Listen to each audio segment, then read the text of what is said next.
Well, welcome everyone. Thank you for coming. This is session 7 of our Medicaid Academy. It's our last session. Thank you for those of you who have been here with us for the last 7 weeks. We're happy to have spent this time with you, and we're happy for this to be the last session. Hopefully y'all got a lot of really good information out of it. Next slide, please. Again, very quickly, just a quick disclaimer that what's in here does not necessarily reflect the position of the healthcare authority. Next slide. I'm Stephanie Cabrera. I use she and her pronouns. I am in Vancouver, Washington, and I am a senior program manager with the Corporation for Supportive Housing. If you all wanted to quickly introduce yourselves in the chat, name, pronouns, organization, and maybe your title, that'd be great. Eva. Hi, everyone. I'm Eva Lerner. I use she, her pronouns. I am based in New York City. For those of you who have been with us for the full training, you're very familiar with me by now.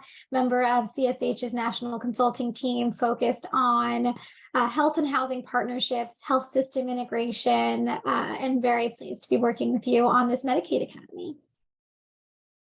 Thank you, Eva. As I mentioned, this is session 7 of our Medicaid Academy. If some of you have not been here, weren't able to attend all of them, we will be providing a link to our extranet, our external site that has recordings of all of the sessions we've done, as well as copies of the PowerPoint and links to some documents. So if you need that, we will have that for you later on. So today we're going to be going over sorry, my slides are out of order on my end. We're going to be talking about reviewing elements of quality improvement tools, methodology, understanding what effective elements of quality improvement planning are, an intro to SAMHSA's fidelity standards for supportive housing and supported employment, and identify measures and measure outcomes. Next slide, please. All right. Sorry. No, it's yours. You want me to take it away? Yes. All right. Hi, everyone. So we're going to start with the poll, and it's not really a poll. It's more of a thought exercise. We're going to create a word cloud. So I would love for you guys to either use this QR code here or go to menti.com and use the code 24739811. And add some words that come to mind when you hear the terms quality improvement or fidelity review. You can add multiple words, but I'd love to see what folks here in the webinar universe are thinking right now as we're about to embark on this training. So I'm going to switch my screen share to the Mentimeter. So give me 1 second as I stop sharing and pull it up.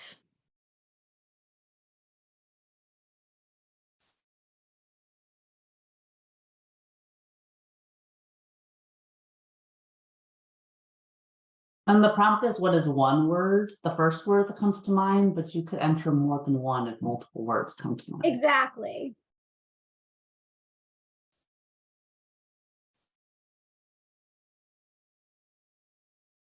All right, so we're starting to generate. I see audit, accuracy, absent, lots of A's. What else comes to mind when you hear the words quality improvement or fidelity review?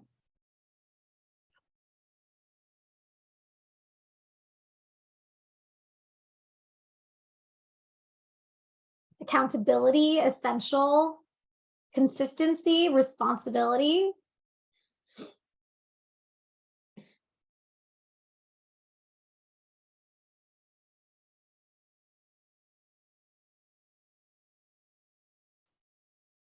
Audit, outcomes, accountability, process system,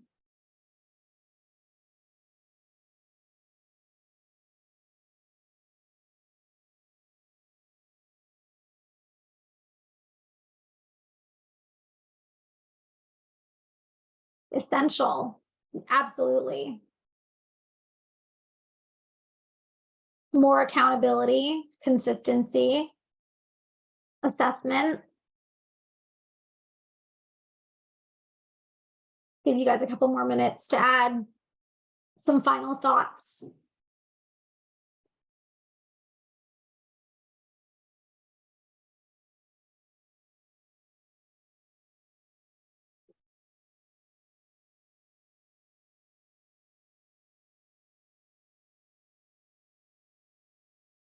Oversight.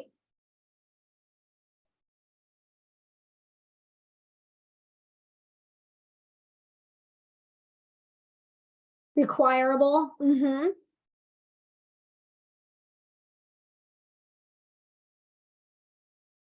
going to stop sharing the word cloud now. Feel free to keep adding some thoughts. We can also review it at the end.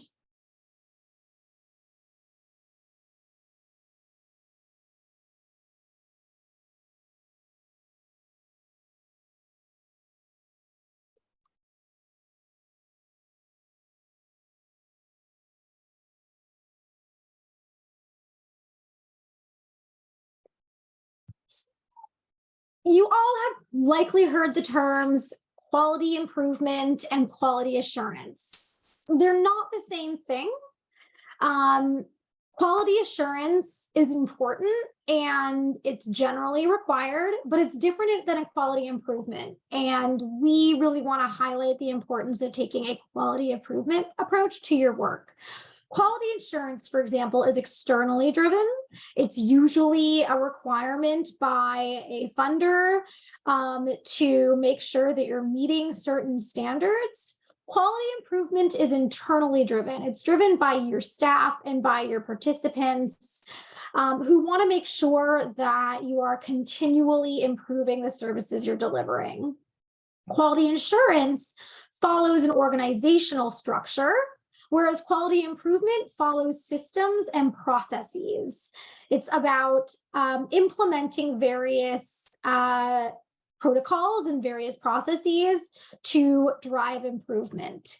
Quality assurance is delegated by a few people. Usually it's a top-down approach. Quality improvement is embraced by all. It's everyone's job. Everyone should be involved in a quality improvement approach. Quality assurance is focused on individuals and outliers, the idea of what's not working and identifying those few pieces that are not working and fixing them.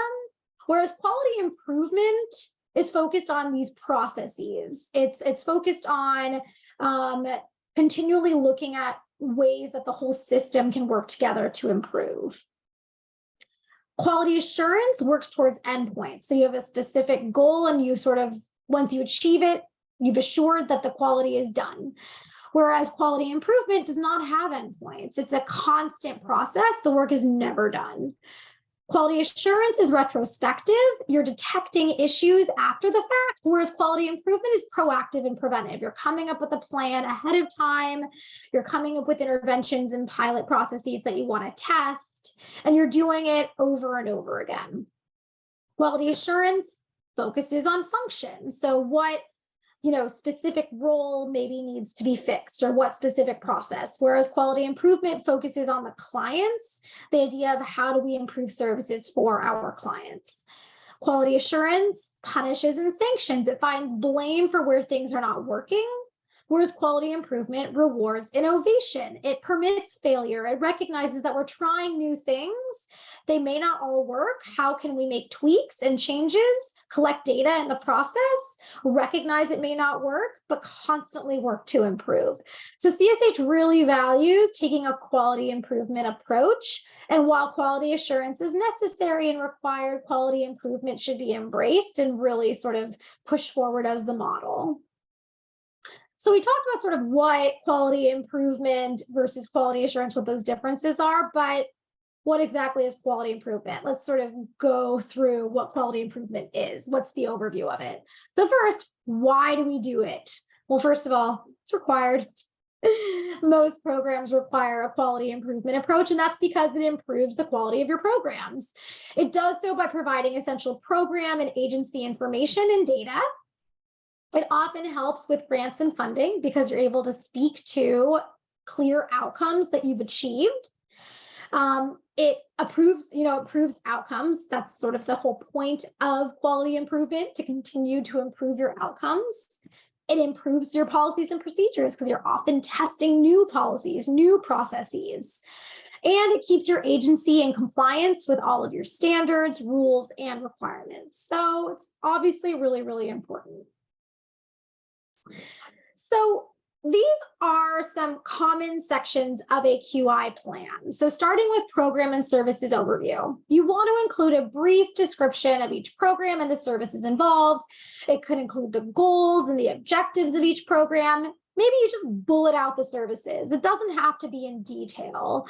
Like we discussed, or what Terry discussed in the session on developing policies, you want them to be broad enough that you don't have to revise them each time you add or take away something. And that's the whole point of quality improvement, is you're testing new models or new interventions. And so you want the descriptions to be in the service overview to be broad enough to incorporate that. Then you'll want to include a policy and procedure review. So this, again, is just a brief overview of your programs or organization's key policies and procedures, and in particular, the policies you developed around implementing your QI plan. Next, you'll describe the program staff responsibilities. And so here you can outline the job responsibilities for each staff position. Now, this is not each staff person, but the specific position or role. So there may be multiple people in that position. And again, it can be a broad description. You want to point out what their responsibilities are as they relate to the QI process. And as we go through the next few slides, that will become clearer.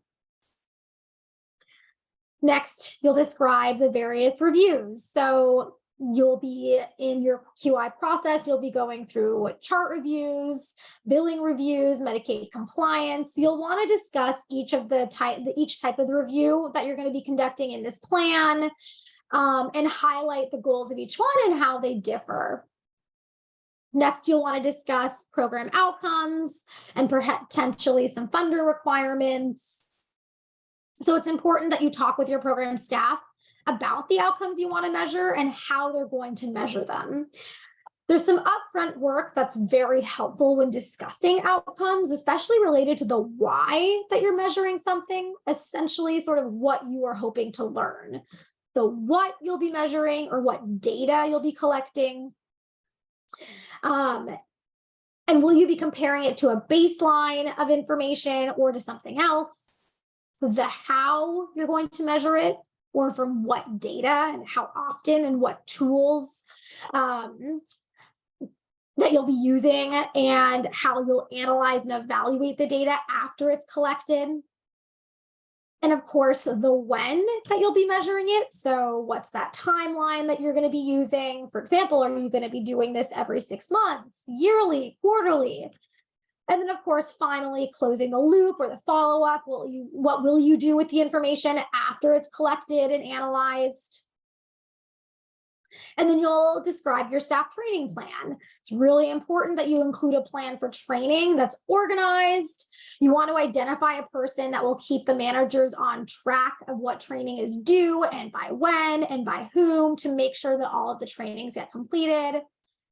And then you'll want to describe some of the surveys that you're going to be incorporating. It's important to note here that the plan should include the types of surveys you plan to have for that year, who will conduct the surveys, who they'll be conducted by, and the plan for analyzing and disseminating the results of those surveys. So these are the various components that you'll be including in your quality improvement plan, and included in the resources that we're sharing at the end of the deck and that are shared in the SharePoint extranet site with all of you. We have an outline of a quality improvement plan that you can use. So quality improvement strategies. All of the strategies outlined here are designed to keep the process moving forward, to maintain compliance, to be as effective as possible. I just want to highlight a few items from this list. I'm not going to go through all of them. But first, without a designated staff person to manage and oversee your QI program, things may be disorganized, and it may be, important things may get missed. So while it's a financial investment to designate time, like, either have a full-time employee or designate a specific staff person's time to QI, it's definitely worth it. But at the same time, all levels of staff should be part of the ongoing process for QI, for communication, and for responsibilities going up and down your organizational hierarchy or structure. You'll want to make sure, and I've said this before, but you'll want to make sure that you incorporate client chart reviews. They should be random. You'll want to compare across. You'll also want to incorporate some billing comparisons as well. This is really critical for collecting key data. You'll also want to review policies. And these policies should be included, or at least a time to review policies should be included in your board's calendar or an executive committee, because most likely they will be responsible or want to review and approve any policies that you decide to put forward. You'll want to make sure that you have a plan for communicating your program goals and their results or outcomes with your staff, with your board, and most importantly, with your clients. What did you measure and what was the result? What is the plan for following up on these results and incorporating any necessary program changes to ensure continuous quality improvement? How are these changes going to benefit your program participants? They want to know what changes you're putting into place. It's really important that you're transparent with them. So we've talked about various components of a quality improvement plan, but I want to talk to you about sort of the gold standard quality improvement framework. And you may have heard of this term before, a PDSA cycle, plan, do, study, act. Critical to entering a PDSA cycle is considering these three big questions. What are we trying to accomplish? How will we know that the change is an improvement? And what change can we make that will result in improvement? So, starting with plan. Planning doesn't just happen. It's a strategy that we use to identify a problem or gaps in your programs or aspects of your services you want to focus on changing or revising. It's important to gather data and information and analyze it so you know as much about the situation as possible. You want to have the right people at the table to make that plan, and it should be a number of folks across the organization in different levels and in different roles within the program you're trying to alter. Also, and I can't emphasize this enough, you need to make sure that you are gathering data. You need to have data to be able to identify the issues, gaps, set priorities, and develop an action plan. And you must have good data to inform these decisions. And while it also, what we would say is it needs to be realistic, I would say it needs to be what we would call SMART. That means it needs to be specific, measurable, actionable, realistic, and time-bound.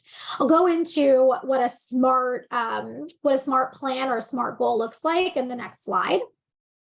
But some key questions to ask as you're developing your quality improvement framework and sort of starting with the planning phase is, what gaps do we see in our services, or what issues do we want to focus on?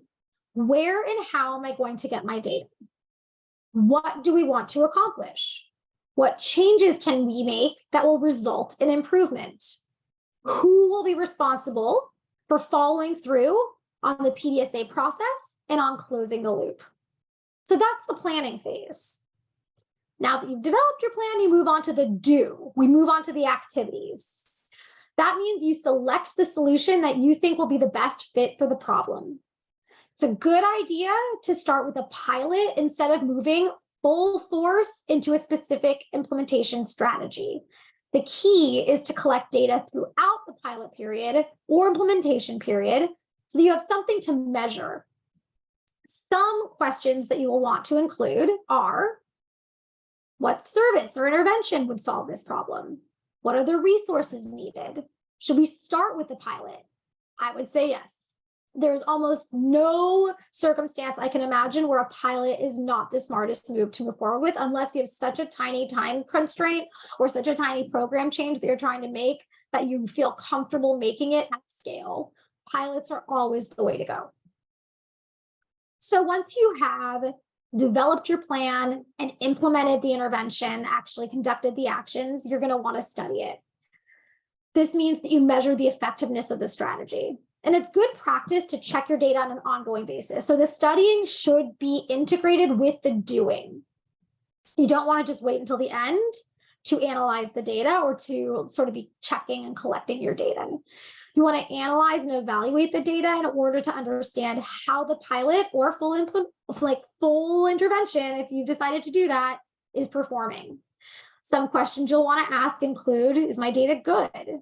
How did we get the data? Where did it come from? Notice in the planning stage, you asked, how will I get my data? Now you're asking if you actually got it from the sources that you were intending to, where it actually came from. You also are going to be asking if the intervention or project or strategy is producing the results that you thought it would. And of course, what isn't working and why? And that is critical for the next stage. Once you have planned your intervention, you have conducted the pilot or the intervention, and you've studied the results, you're going to start to implement those changes. And what are those changes that you would make based on the data? It's critical that you want it to be evidence informed. You're collecting this data and you're studying it in order to make changes or tweaks or modifications that are going to drive results. So the act is that you're actually implementing those changes. Changes can be in different program areas, they can be in processes, they can be in the data collection methods, data collection tools, staffing, or even simply recognizing that the intervention worked at the pilot level and implementing it at a broader scale. So a change can simply be adding more participants or stakeholders into the intervention. This is what we would call closing the loop. It's putting into practice what was learned throughout the entire process. We design the intervention, we redesign it, we train, we retrain, we communicate, and it goes on and on and on. So some key questions that you'll want to ask include, what changes or revisions do we want to make based on the intervention information that we have? If this was a pilot, how do we fully implement it and bring it to scale across the program? How do we ensure that we're maintaining its fidelity? How will we continue to track outcomes or results? How will we continue to collect data? Will the same person or team serve as the lead? When implementing a pilot, it can be really helpful to identify an intervention or program champion that can motivate others to get them on board with the new processes, policies, program intervention, et cetera. I found this really, really helpful when I've implemented new programs or new processes. Prior to working at CSH, I worked at a hospital where I was responsible for rolling out a screening initiative for health-related social needs across various clinical settings, including community clinics, the emergency room, and we took a quality improvement PDSA cycle approach to rolling this out. And one of the first things I did as I was doing this was identify practice-based champions who could really drive the approach within and really internally drive that approach. It was critical to having success and buy-in from other staff members. So thinking about, as you're bringing this to scale and adding more stakeholders into the mix, will this person continue to play a leadership role as you bring more folks into the mix and as you bring the pilot to scale?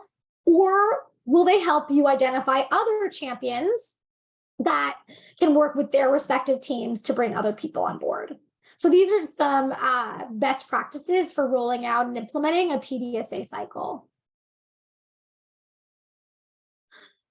As I mentioned before, you want your plan and goals to be SMART. That means that they need to be specific, measurable, actionable, realistic, and time-bound. Specific means that they're discrete and clearly defined. You know exactly what you're trying to measure. This will make the entire QI process way easier because it'll be constrained to only examining the very specific items you're trying to measure and implement. So for example, you don't want your goal to be as broad as something like improving housing outcomes. What does that even mean, right? That can mean any number of things. So a specific goal would be something like to increase housing retention among program participants over 1 year by 80%. That's extremely specific. You know what you're trying to achieve. Measurable means exactly what it sounds like. You can measure it. The goal in the intervention will produce data, and you can use that data to analyze and evaluate the effectiveness of the intervention. Actionable means that you can actually put the goal or intervention into action. You can create a plan that involves specific processes or that produce specific results. Realistic means that the goal is sensible and practical and achievable. Going back to the example we used, we wouldn't want to set a goal of improving housing retention rates by 100% for all program participants. That's not realistic. We recognize that inevitably some participants are not going to have success in your program, no matter how hard you try. So 80% is a bit more of an achievable goal. That leaves some room for error. And then finally, time bound. This means that you're setting a specific time frame through which to both implement the intervention as well as evaluate the results. Again, going back to the example we used, we stated that we want to increase retention among program participants over 1 year by 80%.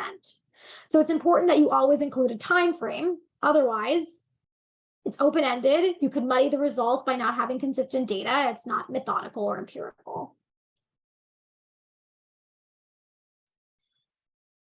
Continuous quality improvement. Quality improvement, as we said before, is an ongoing process, especially if you're bringing an intervention to scale. Once you've conducted an initial PDSA cycle for your pilot, you'll want to continue to repeat those PDSA cycles as you bring the initiative to scale. You'll want to continue to plan out next steps, so who will be involved in the subsequent implementation of the initiative? What changes are you implementing since the first round? How will you continue to collect and analyze data? You'll then implement the intervention, perhaps at a larger scale than the initial pilot, or perhaps with the same participants and at the same size as the pilot. If you want to test out changes in a smaller environment, more constrained, you'll continue to collect data, analyze and evaluate the data, identify any new changes to make, whether it's new to the program itself or to simply grow the pilot. And then you'll act on those changes, and so on and so forth. That is the beauty of continuous quality improvement. You're both continuing to make changes to generate ongoing improvements, or continuing to bring those improvements to scale. So we've talked about the broader framework. Now we want to talk about specific outcomes planning, setting those goals. A very simple outcomes measurement plan involves 4 steps, 4 parts. There's the outcome measures. So that's identifying the issue through the planning phase of your PDSA cycle. How you measure this outcome is what we would mean by calculation. How are you analyzing the data? What formula are you using to calculate your results? Next, what goal are you trying to accomplish in the end? So this is the benchmark against which you'll evaluate your results. In the example we used before, 80%, that would be your goal. You want to achieve retention over the course of a year, increase it by 80%. And finally, what will be your data source? Where will you get the data? And how will you use that data in your calculations?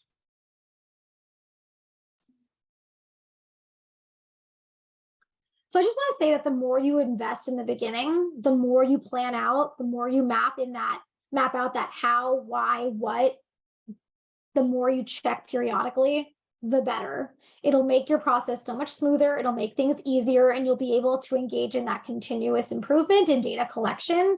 You'll be able to make changes in real time. I also want to point out that your data needs to be reliable over time. It should not be anecdotal. That doesn't mean it can't be qualitative, because interview data or focus group data is just as important at times as quantitative data, number-based data, but it should be systematically and empirically collected, as opposed to like a one-off example or story you hear or sense or feeling you get.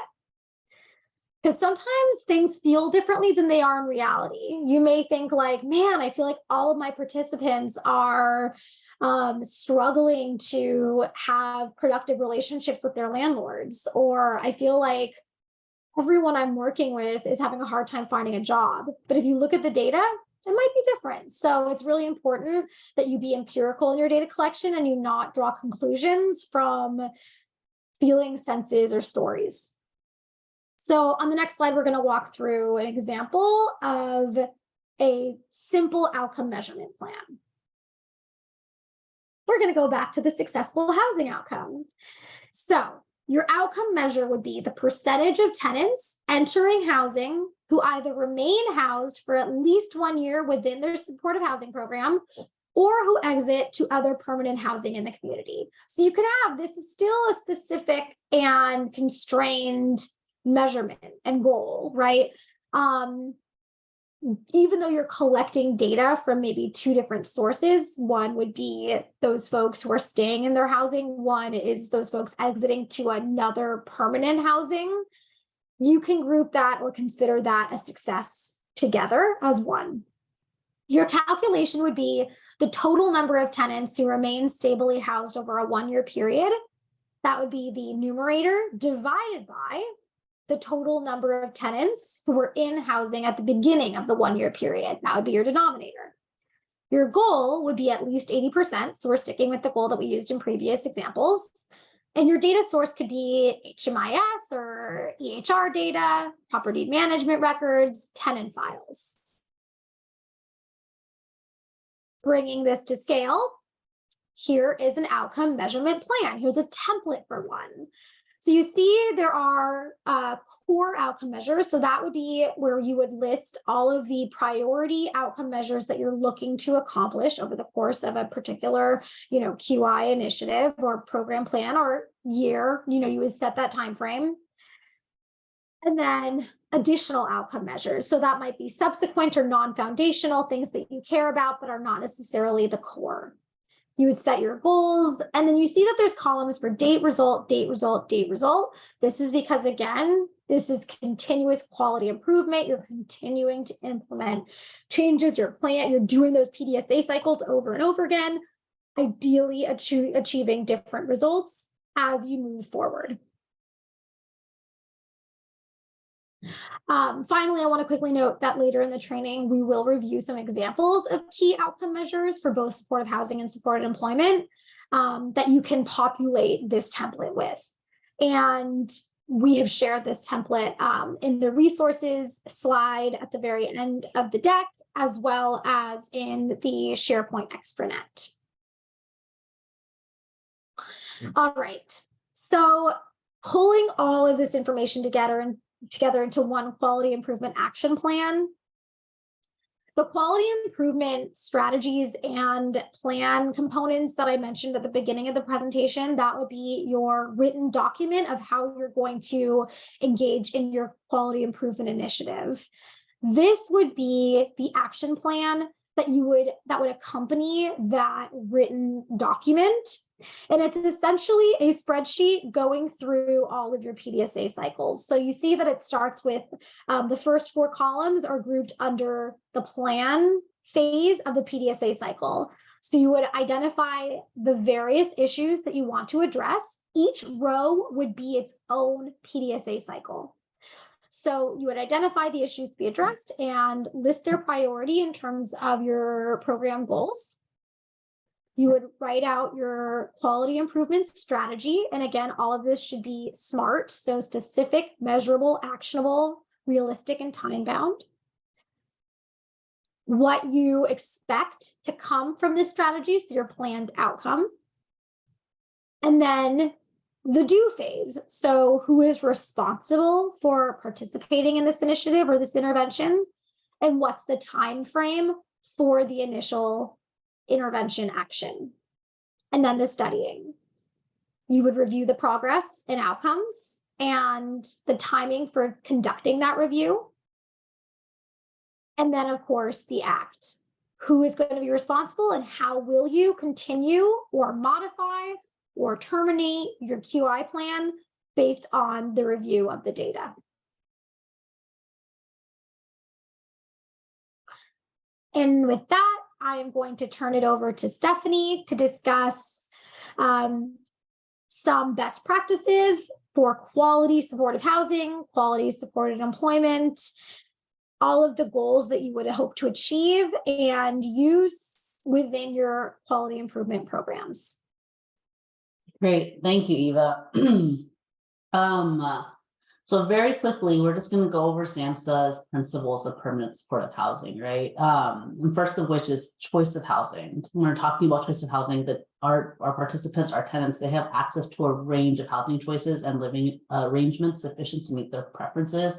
And I know this is oftentimes pretty hard when we're dealing with low vacancy housing stock and with unaffordable rent, but ensuring that we're trying our best as providers to give them choice and to give them options that meet their needs is what's really important. We're making sure that we're separating housing services from support services. I know for, especially like in places like King County and in Multnomah County and Portland, oftentimes the housing provider is the same as the property manager, right? They own the building and they don't contract out to property management. So if you're having the same provider in both positions, it's very important that there is a clear separation between the roles of the PM and the roles of the service provider. Roles and responsibilities, super important to ensure that you're working on from the very beginning and that you're promoting that separation, right? It's very difficult if the property management is stepping into the service provider role. The blurred lines are hard to work with. Oftentimes it's having that relationship it's good, right? That folks are working together, but making sure that property management kind of stays in their lane and support services stay in their lanes to best help our tenants, our participants retain their housing is important. It's important that we're offering decent, safe, and affordable housing to folks, right? It's based upon their income and their perspective. And that the housing units we're offering comply with HUD's quality standards. So we're not putting them in a place that's run down. We're not putting them in a place that is unsafe. They deserve to live in spaces and in homes that meet quality standards and where they feel safe. Housing integration, the degree to which a person's housing is incorporated into the community or clustered with other people, right?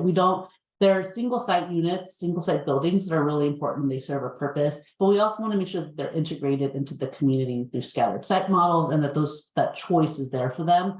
And then that they have the full rights, legal rights as defined by local tenant and landlord laws, and that tenancy is not dependent. It's not required of them to be services are not required of them to be housed. I'm sorry.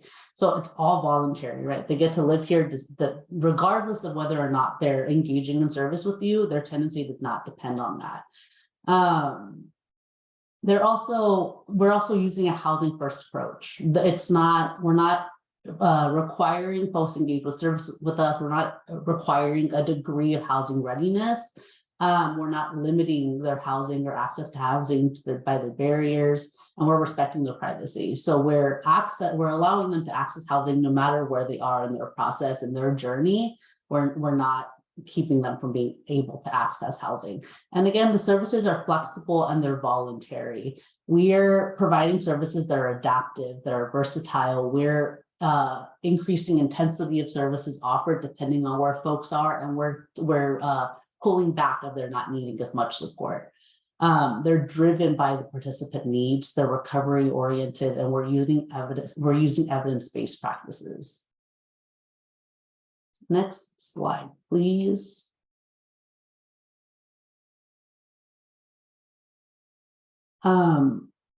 Excuse me. So some outcomes for using these positive outcomes for using these quality practices are that folks stay housed, right? That's our overarching goal, is that folks are staying in their housing and that they're thriving in their housing. Folks are satisfied, our participants are satisfied, and we know this because we have multiple processes in place to hear from them directly and to do something when they say something and follow up to ensure that it's meeting their needs. So we're soliciting tenant feedback and And we're ensuring that by asking for their feedback, or I'm sorry, they're happy with their services because we're soliciting feedback from them. Tenants are thriving in supported housing and they can increase their income with employment or benefits that they are entitled to the point where they move on from supported housing. We're not pushing folks out, but we're helping them continue to increase their income, continue to increase their education, whatever that looks like, so that they can live the kind of life that they want to live. They're improving the physical and mental health after being housed. We're helping them access primary care. We're helping them access preventative care instead of constantly or using ER services or psychiatric hospitals. And they're connecting to social community connections. They're increasing their support networks, and they are just stabilizing in their housing and in their community. And this is it's important, right? Because we think of people oftentimes that once folks get housed, that's it. They're housed, our job is done. And that's not the reality, right? That's the very first step in the work that we're doing is getting them housed. And then we have to do everything else. We have to treat the rest of the person. We have to support the rest of them through their health, through their income, through their family and social supports to get them really thriving in housing. Getting them housed is not enough, right? We've got to do all the other things. It's important to understand and measure the quality of individual aspects of supportive housing, such measures are meaningless if they don't produce positive results for our tenants. So there are many outcomes that an organization may wish to track, but the 5 outlined here are the core outcomes that all successful supportive housing should observe.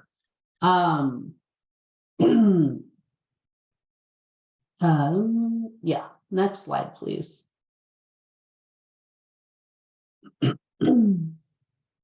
Excuse me. Sorry, I'm gonna drink some water real fast. And so very quickly, just to touch on some FCS support services for supportive housing, there's 2 buckets, right? The pre-tenancy support services and the tenancy sustaining services. So prior to moving in housing, prior to identifying housing, you're helping folks with a needs assessment, you're building a individualized plan to figure out what they want to work on. You're identifying their short and long-term goals using, Eva talked about this a little bit earlier in talking about your agency's community improvement plans, but you're also using SMART goals and building these person-centered plans. And you're revising these at meetings, whatever that looks like, to help folks meet their goals pre getting into housing, getting them connected with healthcare, getting them connected with their family, figuring out how to store medication, whatever that looks like. And then once they're in housing, you're doing all of the things that are required to keep somebody housed, right? You're continuing to do to service plan and to create SMART goals with them. You're coordinating their linkages to resources. You're helping maybe get them set up with entitlement services. You are helping with access or with the preservation of independent living situations, whatever that kind of looks like for your individual person is what you are working on with them. Next slide, please. And some goals to track, right? We're not going to go over all of these, but how long does it take once somebody is identified, once they're referred into your program and they start intake to placement into housing, right? Sometimes a lot of COCs say they want to see that in 90 days. Is that realistic? Who knows? But that could be one outcome that you're tracking for your program success. How long have they been in housing? How many days have they been hospitalized in the last X amount of days? Number of times rehoused, I think is really important. And then for your tenant outcomes, right, your participant outcomes, you can ask really specific questions. Are they satisfied with their housing? Are they satisfied with the location and the safety of their housing? Are they satisfied with the services that you're offering? And so in the outcomes measurement plan that Eva presented on a little bit earlier, these are some of those goals that you can stick into that plan.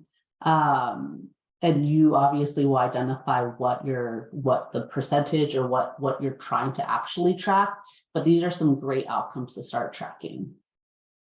Next slide, please. And so going into some quality supported employment practices. Thank you. Quick refresher again, pre-employment services and employment sustaining services, right? So we're doing similar to with supportive housing. You're creating an employment plan, thank you. You are customizing employment, you're helping with benefits and education, with transportation, that's big, and you're helping collaborate essentially to identify a position for your folks that they want, that are competitive, that where there's areas for growth and promotion. You're doing this really quickly. For employment sustaining services, you're helping them with negotiations potentially with their employers. You're helping them seek better employment. You're doing job analysis. I think oftentimes with positions like this, we think similar to housing, we got them a job, that's it, we're done, we met our goals, but we want them to be happy in their housing and in their jobs. If they're not, we have to shift and reevaluate and figure out what works best for them. We're not tying them to one position forever. We're following along with them with what they're needing and what they're asking for. So if they're saying, I don't want this job anymore, let's start again, then we quickly jump back into it and figure out what else we can do, or where else they would succeed, or where else they would be happy. Next slide, please. So 8 principles of supported employment, right, is that the job is competitive. That's the goal. And providers, we are helping them obtain, our participants obtain competitive jobs. Competitive employment is defined as paying at least the minimum wage and the wage others receive. They're performing the same work based in the community settings alongside others without disabilities, and that they're not specifically reserved for people with disabilities. Some folks might need positions that have a lot of accommodations, and that maybe they will need a job that's specifically for folks with disabilities, but we're not just honing in on those positions. It should be any position that's in the community, right, our folks are eligible for, and we should support them in obtaining that. Supported employment is integrated with other behavioral and social services. So supported employment services are closely integrated with plan of care, and when applicable, providers are members of multidisciplinary teams that meet regularly to review client progress. Discussions include clinical and rehabilitation information that is relevant to work, such as medication side effects, persistent symptoms, cognitive difficulties, or other rehab needs.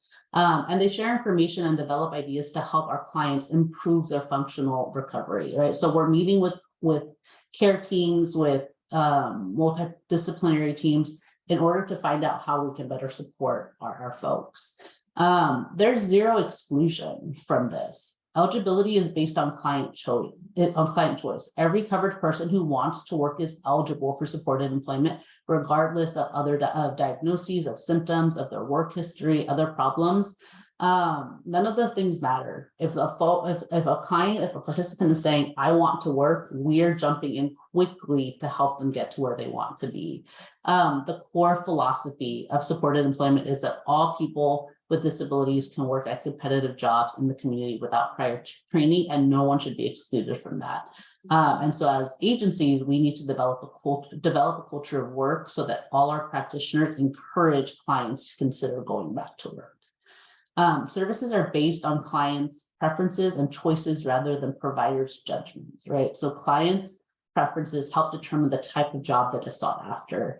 And the nature that we're supporting, the nature of support that we're providing is also dictated by the folks, by our clients. And so I think that, again, it's not judgment based. We're here to really, really listen and take into consideration and be guided by and led by what our clients are telling us that they want to do. And we're here to support them to meet those goals.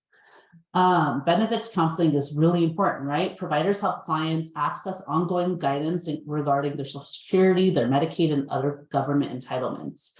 Oftentimes, the fear of losing benefits is a major reason that clients don't seek employment. And so it's vital that clients obtain accurate information to inform and guide the plan for starting to work, and over time make decisions about changes in wages and work hours. So we know, right, that working X amount of hours will lead away to, or will lead to you getting X amount of your Social Security reduced or whatever. And so ensuring that you have someone on staff that can talk somebody through that can really help them make informed decisions. That's huge, right? Because the folks will often say, I can't work because if I do, I lose all of my Social Security. And what if I lose that job? Well, actually, here's what the reality is. I've said this multiple times, but the job search, the support should be quick. It should be fast. Providers help clients seek jobs directly rather than providing extensive pre-employment assessment and training or intermediate work experiences. Beginning the job search early, within ideally the first 30 days that folks are coming to you, demonstrates to clients that their desire to work is taken seriously, and it conveys optimism that there are multiple opportunities available in the community for clients to achieve their goals. And so, yeah, like we're reaffirming their desire to get to work, and I think it also is empowering that to them, and it's like a boost in self-confidence. They believe that I can do this, and there's opportunity for me to do this. The job development is systematic. Providers develop relationships with employers based on their clients' work preferences by meeting face-to-face over multiple visits. Providers learn about the work environment and the employer's work needs, and they find out about jobs they may not be aware of at employment sites. So providers are gathering information about the nature of job opportunities and assess whether they may be a good job fit for their folks. And providers continue to make periodic visits because networking is how people find good jobs. So an employment specialist for this program is going to spend a lot of time out in the field. They're going to spend a lot of time out in the community, networking, creating connections, visiting folks at work, whatever that looks like. You're going to be out there really working with community members and with employers. And support is not time limited, right? It's as long as folks need it. Follow-along supports are individualized, and they're continued for as long as the client wants and needs the support. Employment specialists and other members of this treatment team provide work support. In addition to that, they look for natural supports, for example, from family members or other coworkers that could be available over time. The goal is to help the client become as independent as possible in his or her role, while providing support and assistance as needed. Once a person has worked steadily, they can discuss transitioning from employment services, but none of that's required. If they want to stay part of your caseload indefinitely, that's indefinite, right? It's based on their need and their desire. And if they get their job, they're like, done with you, then they're done. And that's up to them as well. Just like in supportive housing, we're there as often as they need or as little as they need, and we're tailoring our approach based on what they're asking of us. Next slide, please. And so these are just some very quick outcomes to track if you're in supported employment. Really similar to what we talked about with supportive housing. How long did it take from intake to employment, to placement in competitive employment? How long are folks retaining their employment for? How long have they been in the program? How many jobs have they held in X amount of time? Wages earned, housing status, right? Some of those. And then same thing with the participant satisfaction. Are they happy with the employment that they found? Are they happy with the services you're providing? Were they employed for X amount of time? And are they engaging in services with you after being employed? So those, as I mentioned, can be plugged into the outcomes measurement plan that Eva presented on, and your agency can, you can all discuss what those numbers should look like. And there's obviously some that this is not all encompassing. You should not base your plan only on these. These are just some ideas for what you could track. Next slide, please. And to help you track some of your outcomes, AmeriGroup has created a lovely outcome report that's linked here and is linked again in the helpful resources slide at the end of this slide deck. But this provider outcome report is required for supportive housing and supported employment. And they're due, you complete them monthly and are due by the 10th of the following month. And so you can kind of see based on what's in the slide, it's not asking a ridiculous amount of questions. It's just really asking how many staff you have, how many folks you can take, how many folks you currently have, how many spaces you have available, are you accepting referrals? And so this is a report that is required by AmeriGroup, as I mentioned, and will need to be submitted monthly.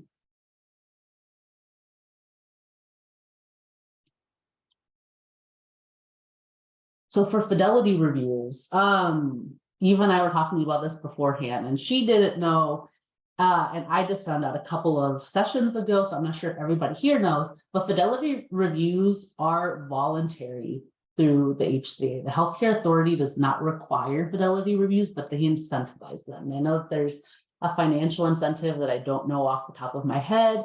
And so they really want you to do them, but they're not going to require that you do a fidelity review, but AmeriGroup does conduct their own audits. So even though the HCA is not requiring that you do this, the AmeriGroup will require an audit of their own.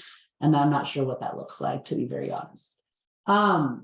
But for fidelity reviews, you will get they happen annually, and the HCA is doing them, like, I think they're starting them in July. And so I think they will put out their plan, their timeline, and you will request a fidelity review. And so there will be a review of notification. You will be told when it's going to be, and then you will do some prep work, right? You know that you're going to be reviewed. You're going to go through this review. What prep work do you need to do? What files do you need to compile? What cleanup potentially do you need to do before folks get there? Are there policies that need to be written? And then they will contact you for reviewers to come on site, usually, to do this review. And so what do some of those things look like? It looks like an orientation call with the reviewers and some folks identified within your agency. They'll do interviews with staff and some tenants. And then they'll review your charts, some records. And so, Eva, I don't know if you want to speak in any more detail to any of this. I'm just not going to. And then you'll get there'll be a final Q&A with reviewers and with your agency. They will do all of the scoring, and then you'll receive a final report and recommendations from what they found in your review. So the report has your final fidelity score, and then some facts based on what they found and recommendations for what they suggest moving forward. You as an agency will take this back, you'll review, you'll take into consideration what was found. You hopefully will do a PDSA, and start kind of this QI process, continuous quality improvement process, again for the next year, as you continue going down the road. And this is definitely more of like a quality assurance practice, right? Just like how audits are, but it's a great way to kind of get in the feel of things for implementing QI. Please, before we move on, does anybody have any questions?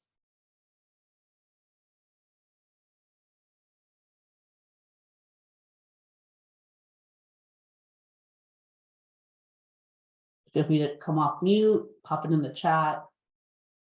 Definitely don't want to.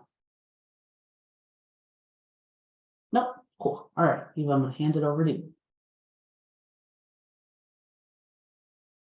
All right. So first of all, we recognize that we're sharing, as we have with all 7 sessions, lots and lots of information. So if you don't feel comfortable asking questions now, you can always reach out to us with questions later. You can also always reach out to your program team, Rayanne, for example, if you have questions.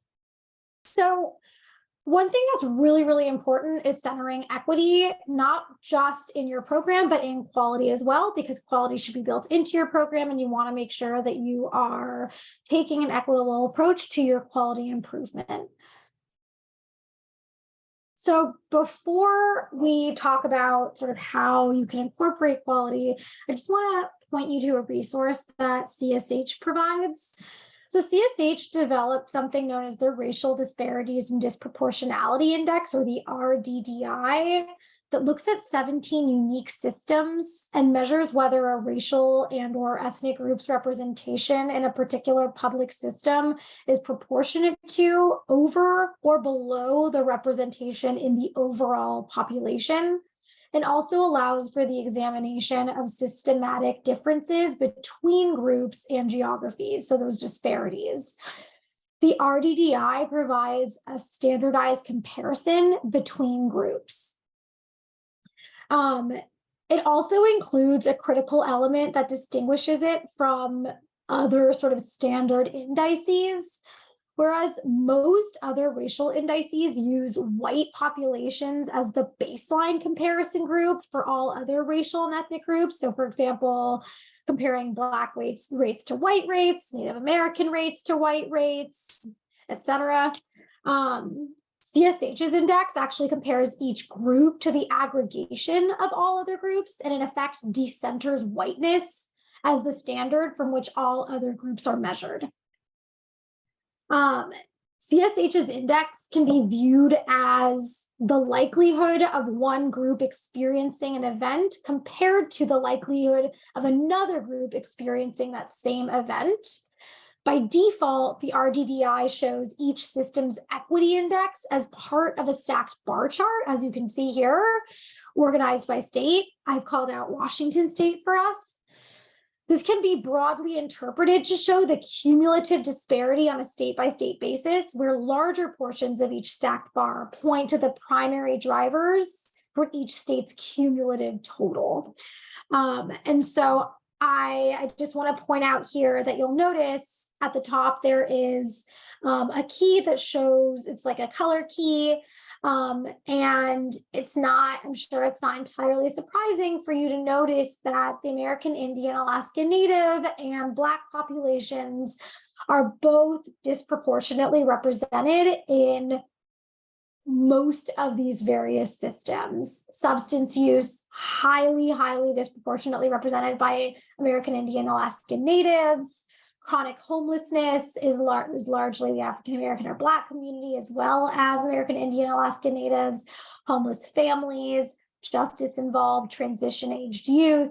So this is a really critical look at how your state is performing in terms of addressing and supporting various racial and ethnic groups who have a variety of different vulnerabilities or are utilizing these various institutions and systems. And I've linked here to the index itself as well as the user guide. This is something that we would really encourage you to incorporate into your program planning to make sure that the work that you're providing centers a racial equity or ethnic equity approach. So moving on to thinking about how you can incorporate quality standards that center equity, I'd love for us to engage in a brief exercise, a sort of case study exercise. So here's a scenario. In a recent quality certification site visit, it was discovered that the experience of younger African-American men in one of the supportive housing projects was different than other tenants in the building. In a tenant focus group, when asked about program rules and which rules can lead to eviction, it came out that only the younger African-American men had been written up for rules like no slippers or tank tops in the common areas of the building. Other tenants were not aware of these rules, or they said that they saw the signs, but regularly wore these items in public without being approached by staff or written up. But all of the African-American men in the focus group had received verbal or written warnings related to this rule. So I'd love for you guys to either come off mute or put in the chat your ideas to answering these questions. So how, as an agency or staff, would you make amends to the residents who were harmed by this disparate treatment? How would you revise policies and procedures to help prevent this disparity in the future? And what training, supervision, and/or support do your staff need to help prevent this disparate treatment from reoccurring? So if folks feel comfortable coming off mute to share some ideas, you don't have to answer all of those questions. Maybe you have an idea for one, or maybe you want to add in the chat. I think it's a really important discussion to have around how we ensure that we are addressing any racial disparities in treatment that our participants are receiving, and putting into place practices to ensure that this doesn't happen again, and making amends for how they've occurred already.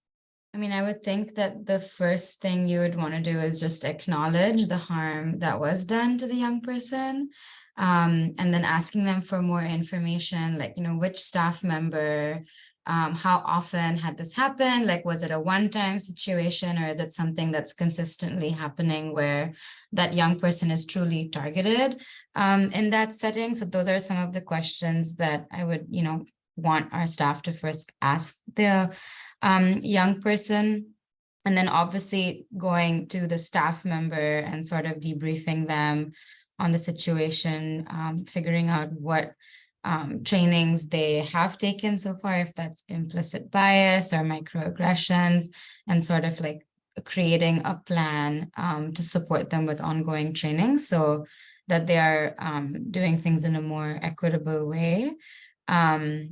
That's just a few things, I guess, to start off. Thank you, Maju. I totally agree. I think addressing and owning up to the harm done and apologizing for it is so critical. And then looking, addressing it with the individual staff member, but also taking an organizational systems-wide approach. Other ideas folks may have.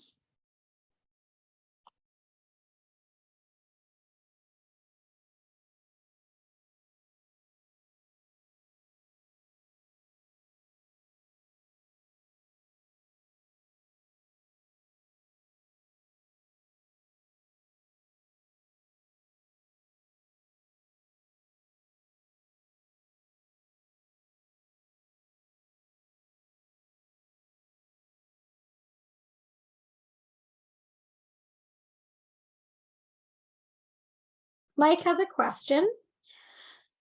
Our program provides on-site support to people living in encampments. It's designed as a more humane and effective alternative to homeless sweeps and aims to bring shelter services to the encampment and focusing on securing and transitioning the entire encampment into housing and providing tenancy support from there.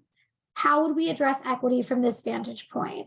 That's a great question, Mike. Would you mind coming off mute and elaborating a little bit more on the question that you're asking?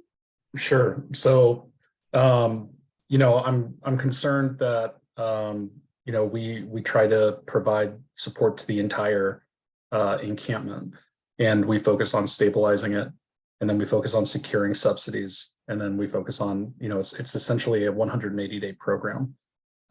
So, it has to be time sensitive, but it has to involve the entire encampment as well. So I'm just curious if anybody has any ideas of how to address equity if we're focusing on a proximate location like that.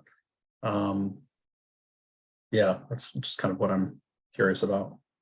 That's a great question. I would love to open it up to the group and see if folks have ideas.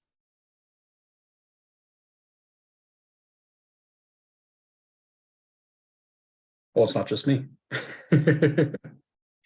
Yeah, I mean, I think it's definitely it's a tricky one when a policy or a program is designed to support an entire group as opposed to make prioritizations. I do think that there are ways to look at your program data and try to discern within those encampments or within, the geographic area, the county, or, what your catchment area is, what is the racial or ethnic makeup of that population, and going beyond just racial equity, looking at gender equity or sexuality equity, sort of looking at who the vulnerable and disproportionate populations are that are affected by homelessness and are living in these encampments, and how can you make sure that you are prioritizing those individuals or those communities within your services. Making, if you have to, for example, if you have a limited number of vouchers that you're using to get folks into permanent housing, making sure that you are prioritizing those folks who are having a harder time attaining those vouchers. Can be a start. I think also making sure that you're engaging in a like a culturally competent sort of person-centered approach with the individuals you're working with, making sure that you are providing translators if you don't speak the same language, making sure that you are aware of any cultural differences that may come up between between a case manager or a support staff and the individual you're working with, or trying to pair various try to bring on support staff or case managers who share those identities and might have similarities or alignment. Certainly centering the voices of folks who have the lived experience and are able to speak to that experience and relate to, in a trauma-informed way, relate to folks who are going through the current homelessness, are just a number of ideas that come to mind. But I also would welcome cultural others. competency thing is a great idea. We have lived experience. We have a multidisciplinary team that shares caseloads. But I think the best thing we can do is just match people to their cultural competencies. That's super helpful. Yeah, absolutely. Thanks, Mike. That was a great question. Yep. And again, I know that there's a lot of knowledge and experience in the virtual room here. So if others have ideas as well, please feel free to add them to the chat.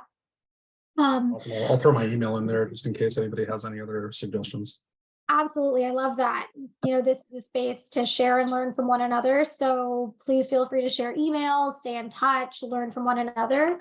I recognize that we are 15 minutes from the time, from the deadline of this training.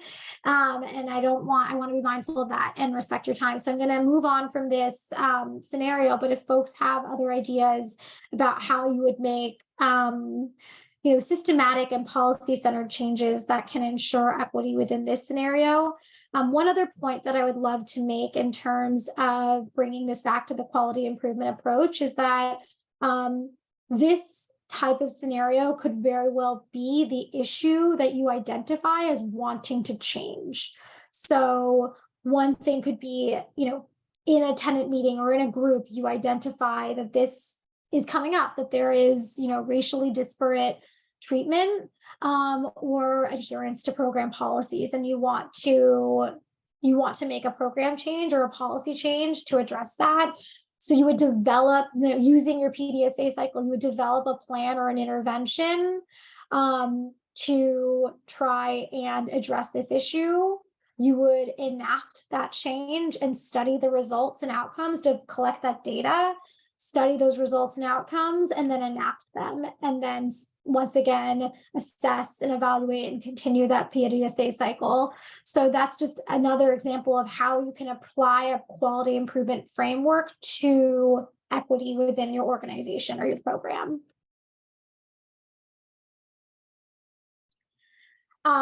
So again, being mindful of time, very quickly, this is just to sort of continue that conversation that we've started. I would love if folks have any ideas or want to share in the chat or come off mute what your agency has done or could you do to address disparities in your own work. I know that Mike asked a question that sort of is perfectly in line with this slide around how his organization could address or center equity within his program planning. And here, how can you use quality improvement methodology to address racial disparities and promote equity? I kind of answered that already. But if folks have other ideas, I'll just pause for a second and allow you to sort of chime in if you have some.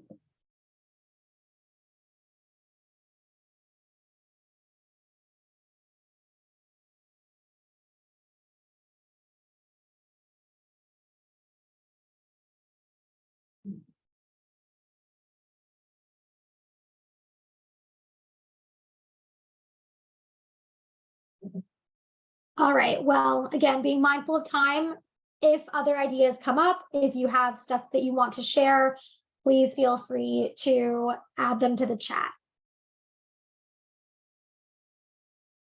So one thing that we mentioned earlier in the presentation was around using evidence-based practices. And I just want to quickly highlight some of those for when you are working with clients, when you are working with each other as staff members, when you are engaging in quality improvement, you want to adhere to evidence-based practice. So of course, you want your program to be housing first. If you are noticing that your program is not adhering to housing first principles, and I apologize that this training does not have enough time to go into each of these various evidence-based practices, but I will put in a plug for the CSH learning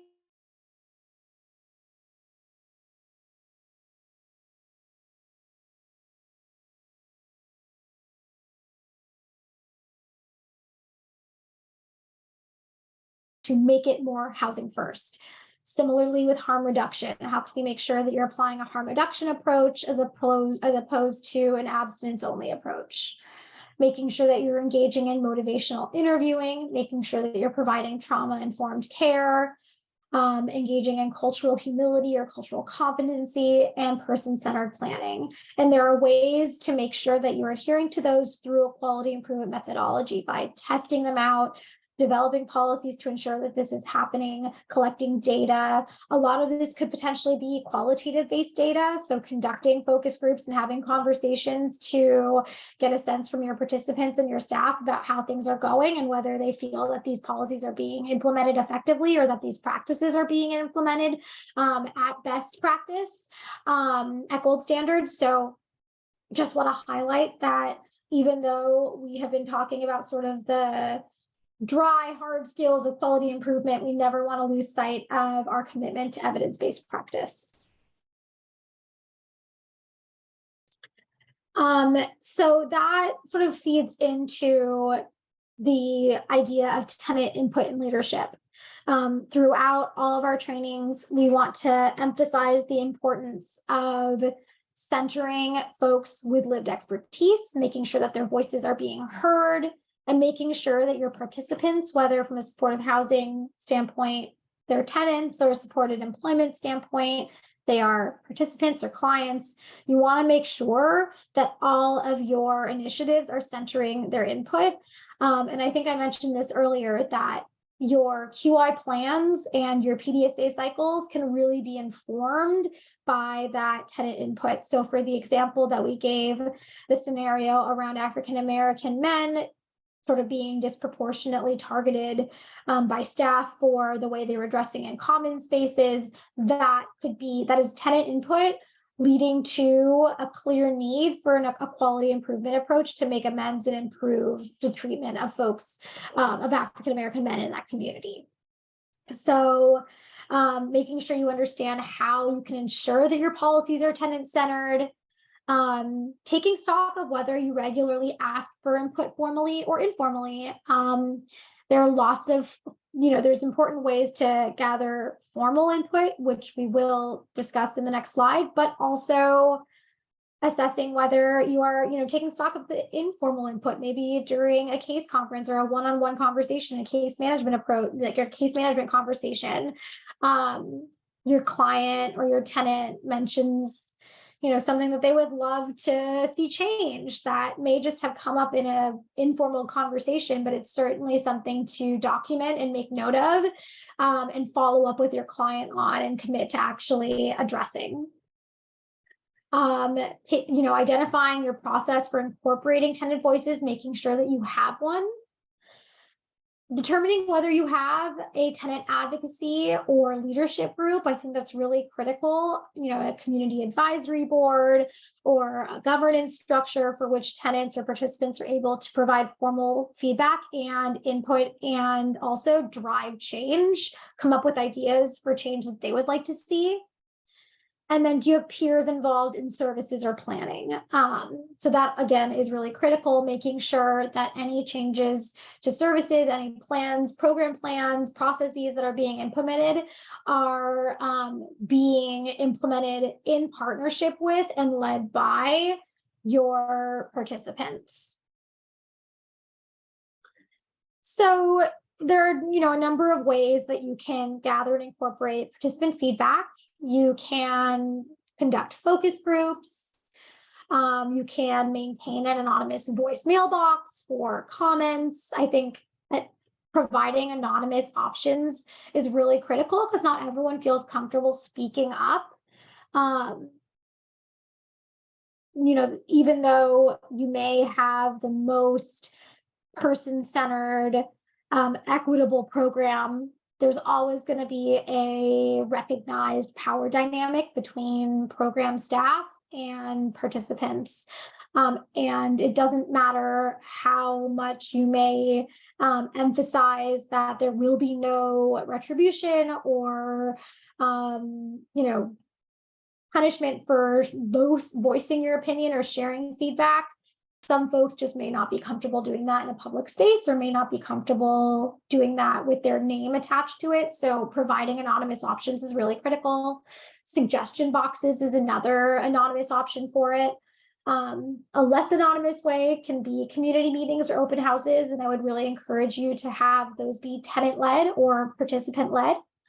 Satisfaction surveys, which we've talked about and have talked about in a number of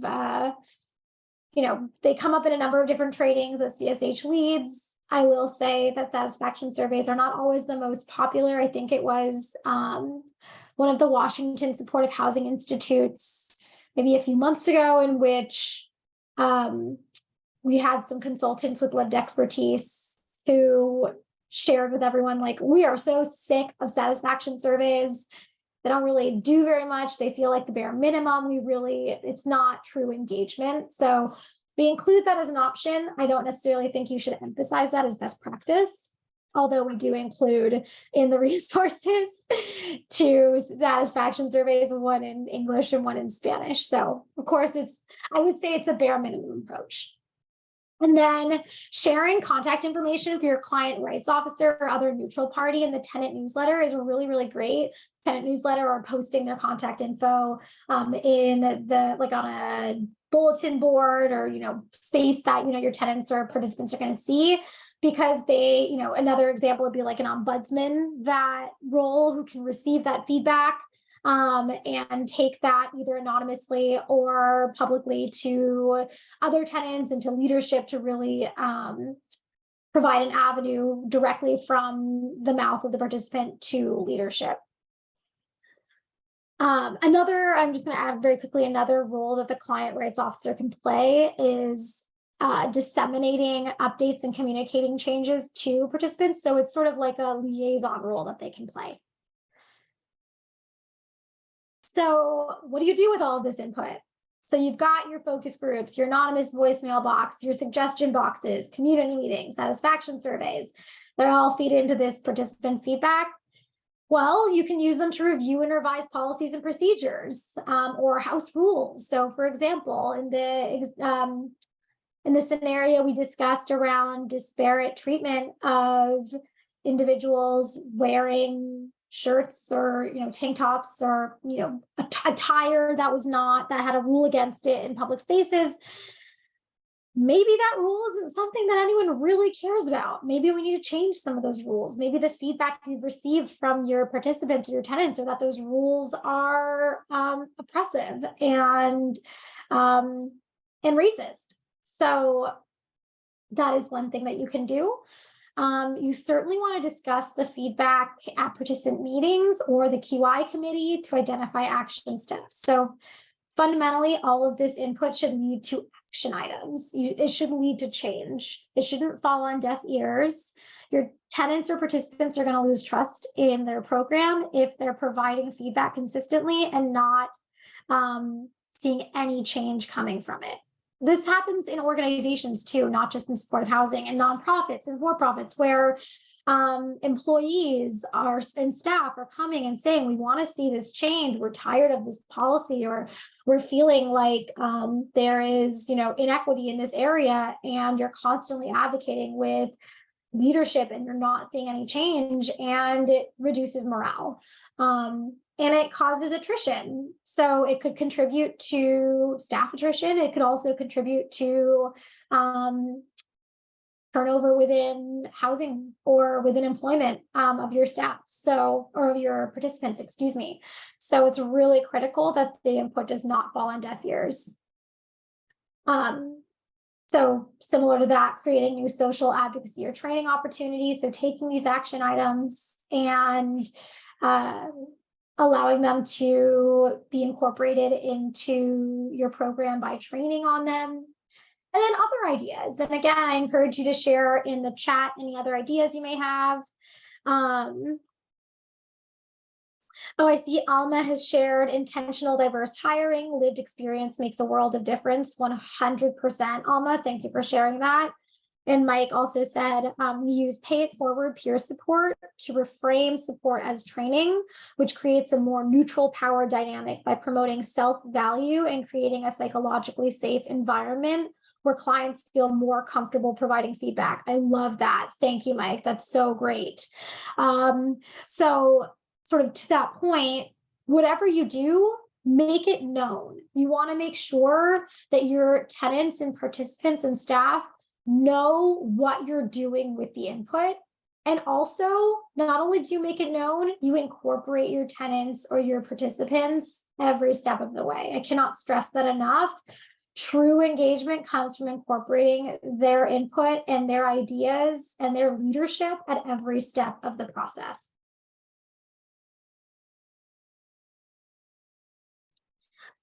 Very briefly, this sort of just sums up the entire QI, fidelity, auditing, quality assurance process, is remembering that it is internally monitored. So you'll want to establish committees, you'll want to establish timelines, you'll want to establish processes, and you'll want to ensure that mistakes are corrected. That's kind of the fundamental, foundational, big picture takeaway from this training. And with that, your resources that we are leaving you with today. We have the CSH quality standards for supportive housing, the CSH quality toolkit that accompanies the quality standards, the racial disparities and disproportionality index, as well as the user guide. And then we're also sharing a AmeriGroup FCS provider outcomes report, which Stephanie shared and is required by FCS. A generic quality improvement plan outline, an outcomes measurement plan template, and then tenant satisfaction surveys in both English and Spanish. And that brings us to the end of our Medicaid Academy. We have so enjoyed being with you the past 7 weeks. For those of you who came to the entire thing, you are troopers, you're amazing. Thank you. For those of you who are not able to make it to all of them, but came to some, we're so grateful for your time. I intended to include a QR code with a link to a feedback survey. I failed to create that feedback survey, so I will be sending that out via email. We really, really, really want you to complete this one. If you completed no surveys, complete this one. This is going to be for the entire Medicaid Academy, not just the quality improvement session. We are holding another one in the fall. We want to make sure it's useful. So your feedback is so, so important.